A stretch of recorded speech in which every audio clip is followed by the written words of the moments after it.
What is your favorite part about Nubian Square? The people. We love each other. You know, we have our issues just like anyone does, but Roxbury is family. I'm here in Nubian Square, which has long been considered the heart of Black culture in Boston.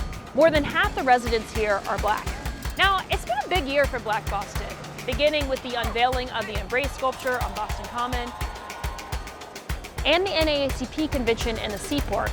And that got me wondering, what has all of that meant for this community? To find out, let's take a walk down the block. Are you familiar with the Embrace sculpture? And then there was the NAACP convention.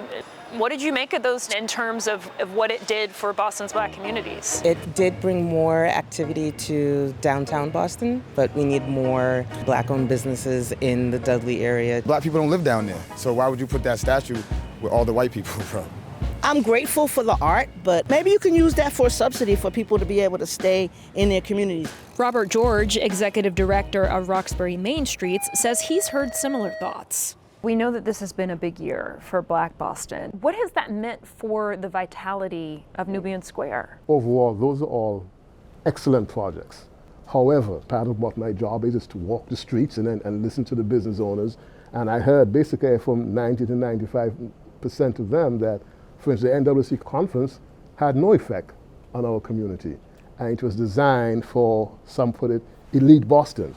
I think it was an amazing first step to have the convention here, but I think there's still a bit of a disconnect between some of the events that we have and some of the actually impact in the neighborhoods in which we live in. Rufus J. Falk has lived in Roxbury almost all his life. Black culture in Roxbury and Boston in particular has dated back centuries. We haven't done a great enough job at sort of highlighting what makes this neighborhood and what makes the people in this neighborhood so great. We're meeting here in front of the Faces of Dudley mural. What all can you tell me about this mural? We got a picture of Brother Malcolm, a picture of Melnia Cass, and you see everything in between is sort of the Roxbury I grew up with and loved.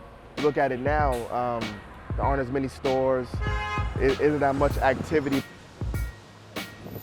but I think there's so much potential to sort of rebuild that. Private investors are planning to bring mixed-use developments here over the next few years, including retail and cultural spaces like the Embrace Boston Center, as well as life sciences labs and housing. But City Councilor Tanya Fernange Anderson says it's going to take more than fancy buildings. What I would say is that as long as you can build a box for me and you put me in it and all I have to come out is clean your kitchens and work your restaurants, then that is not real economic mobility. Without economic integration, there is no community. It's a two-edged sword. I'm excited about the growth and the change of the modernization of Nubian Square. Well, the thing we have to guard against is gentrification. And that's something I heard a lot from folks around here. I would just say to my fellow gentrifiers, please partake in the mom and pop shops. Please go to the bodegas because when you live in silos, it's hurtful.